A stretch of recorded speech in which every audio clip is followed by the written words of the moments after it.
Hi, welcome! This is Impromptu Johanna. I have seen images of the coming D2C and I need to talk to you about it. Lego Harry Potter, Hogsmeade, much excited. And I thought this is the moment. I have seen the images right now. I have opinions. What are you hearing in the background? You are hearing my computer. There's fans in the computer. They make noise.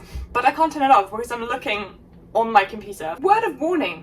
This is a positive video. This will be a positive review of random images I saw on the internet that I have feelings about. So there we have it. I was drinking my coffee. It's actually like really shit coffee because I extracted the beans twice, so this is super weak, effectively water with flavour. However, I couldn't really have more caffeine, so I decided this was the best thing to do. So, you're still here, hey? Well.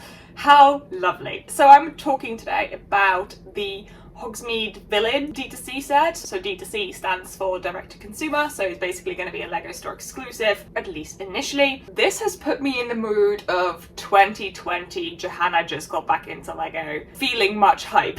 I don't know. I have still got a very large Harry Potter figure collection because I don't know, I had a lot of them. I think it's really fun to collect like one theme, like all the figures. It's just, I don't know, fun to collect. So basically like Diagon Alley, I really love that set. And I know at the time when it came out, it was sort of like in this weird bubble. And we were all like, ooh, what I'm going to do is I'm going to spend my holiday monies on plastic bricks to bring me joy. And it was really fun. So it kind of came out at a really good time. It wasn't full building. Some people were sad about that. But also at the time, we didn't have huge expectations of Lego because we were just rediscovering things. So we were all like, this is amazing. Why is Quidditch pink but also cool? So when I heard that they were doing a Hogsmeade for the D2C this year, and it was going to be minifigure scale, I had already kind of expected that it was probably going to be not complete buildings. And I also thought in my head, they've actually released some really good like play sets. Yes, it was a play set, but like it was good value. So really we've had really good Hogsmeade sets. So like the bar was high, but also I never really feel like they captured like the essence of all the little chimneys and stuff. I've not really been super actively collecting Lego. Budget for Lego is effectively zero. I think I had very little expectations and then I saw the images and I was like, damn. So I think I'm going to purchase it at some point in the future. So let's dive into the images. First of all, the silhouette, the way this looks in a line, stunning, beautiful, I love it. The chimneys, great. Do you know what the second thought I had was? I feel like I can extend this. I feel this is close to the level that I can MOC and I can extend this set myself without it looking like an amateur doing it. This is a beautiful set that is at a really good level of ingenious techniques, but not too complicated. Like Rivendell, I feel so intimidated. I don't feel like I can do anything.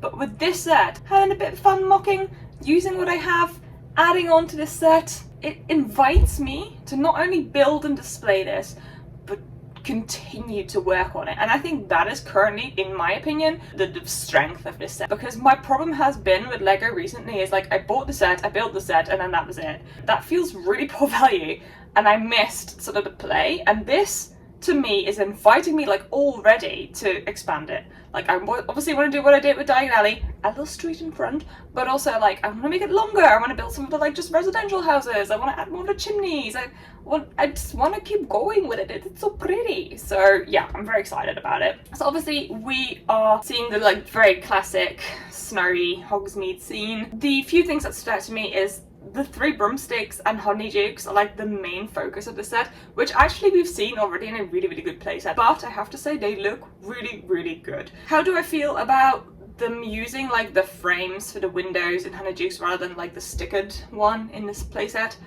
I think it's easier, but I do also really like the look of that stickered piece. It's just a change that I noticed. I don't really have an opinion either way. Or anything that kind of stands out to me where I'm like, I'm not really sure about it, is sort of like the triangles above Zonkos. It's sort of a bit blocky. Don't know how I would fix that, so I can't really say too much, but it does sort of stand out to me. I've built a MOC of Zonkos. It looked like this, and I quite like that. We have, from left to right, the Outpost, Dervish and Banks, Honeydukes, the three broomsticks, Hogshead, and then Zonkos. You know, obviously we know the Shrieking Shack is in Hogsmeade as well, but if you're wanting to create like this city, then that would really just awkwardly stick out. It'd be like adding Gringotts to Diagon Alley. Like, it just doesn't really fit in the street thing, so I think it makes sense that it's not there. I like that they have the owl post because I really like the height of the owl perchy thing. I think it really adds to the interesting shape of it. This also kind of makes me want to create like a Harry Potter themed Hogsmeade winter display, and then I'll just like build it every winter. It has a really nice-ish selection of minifigures. It has the same issue as the Diagon Alley set had, which is only one of them has leg printing, everything else is just basic legs. But I have to be honest, I'm really sorry I cannot get my knickers in a twist about it. I'm just like, oh well. I don't really care, I'm sorry, I just think it's a cute set. I think the scale's really deceiving because they don't look really big, but then when you look at the image where the lady's like behind them, it's actually quite nice and substantial and like quite tall. I think that sets it apart from the original ones as well. And then I think what really does make it more worthwhile, which is kind of pointless, but it's the same as in Diagon Alley, like the interiors are really nice. They're super like colourful, really fun. I think to me there's some sort of strange way, I think the nostalgia for like the excitement they had when Diagon Alley came out and like mocking Diagon Alley and the hype that was on Instagram where all of us were just doing Diagon Alley extensions. This just like makes me nostalgic for that time, and it kind of really caters to that, like I've missed this part of Lego.